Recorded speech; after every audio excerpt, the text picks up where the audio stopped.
Guys, তোমাদের নিঃস্বার্থভাবে এত সাপোর্ট এবং ভালোবাসার কারণে আজকে আমি বাংলাদেশ টপ 1 এই পর্যন্ত। আর তোমাদের এই ভালোবাসার মর্যাদা রাখতে গিয়ে দিনের পর দিন রাতের পর রাত না ঘুমিয়ে এক কথায় বলতে গেলে কামলার থেকেও বেশি খেটে গ্র্যান্ড মাস্টার পুশ করে আমরা ডান করি গ্র্যান্ড মাস্টার টপ 1। আর এত কিছুর পরও যখন কিছু সংখ্যক মানুষ কমেন্টস করে বলে আমি নাকি কখনো টপ 1 এ যেতে পারি না বা যাই না এবং কি আমি এডিট করে টপ 1 করি, তখন আমার কেমন লাগতে পারে একবার ভাবো তো। আচ্ছা, তারা কি তাদের হাঁটুর নিচে পড়ে যাওয়া বুদ্ধি একবার মাথায় লাগিয়ে ভেবে দেখতে পারে না? ধরলাম আমি বাংলাদেশের জয় বাংলা মার্কা এডিটর, আমি যে কোনো ভিডিওকে যে কোনো লিডার বোর্ডকে এডিট করে টপ 0 কে টপ 1 বানিয়ে দেই। কিন্তু ভাই, কিন্তু গেমের ভিতরেও যে একটা লিডার বোর্ড আছে এবং ওই লিডার বোর্ডেও যে আমি টপ 1 এ ছিলাম, ওইটা কি তারা একবার দেখতে পারে না?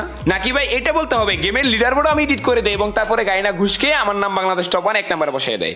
আর অন্যদিকে টুর্নামেন্টের ইতিহাসের দিকে যদি আসি, বাংলাদেশের ফ্রি ফায়ার স্পোর্টস কিংবা ফ্রি ফায়ার টুর্নামেন্টকে আগায় নেওয়ার জন্য আমি বাংলাদেশ টপ 1 একজন ইউটিউবার হিসেবে কিংবা একজন স্পোর্টস প্লেয়ার হিসেবে এ পর্যন্ত কি করছি, কতটুকু করছি তোমরা ভালো করেই জানো। তারপরেও নাকি কিছু কিছু মানুষের কাছে শুনতে হয় আমরা নাকি টুর্নামেন্টে করি সিন্ডিকেট। তো এডিট করে টপ 1 এবং টুর্নামেন্টে সিন্ডিকেট, এই বিষয়গুলো মূলত শুরু হয়েছে আজ থেকে প্রায় 3 মাস আগে কোনো এক কন্ট্রোভার্সির মাধ্যমে। তখনই আমার উচিত ছিল এই বিষয়গুলো কতটুকু সত্য না মিথ্যা না ভণ্ডামি তোমাদের প্রমাণ সহ দেখানো। কিন্তু ওই সময়টায় কন্ট্রোভার্সির নাম করে অনেকেরই অনেক ভালো ভিউজের ব্যবসা চলতেছিল, তো আমি চাই নাই তাদের ভিউজের ব্যবসাগুলো আরো আগাক বা তোমাদের সময়গুলো নষ্ট হোক। কিন্তু এখন আর ওয়েট করতে পারলাম না, যেহেতু এই টপিকটা এখন আরো বাড়তেছে, এই টপিকটা আমার এখন ক্লিয়ার করতে হবে এবং এই টপিকে ডাইন করতেই হবে। সো রেডি থাকো এবং আজকে ঠিক সন্ধ্যা 7টায় আমার ইউটিউব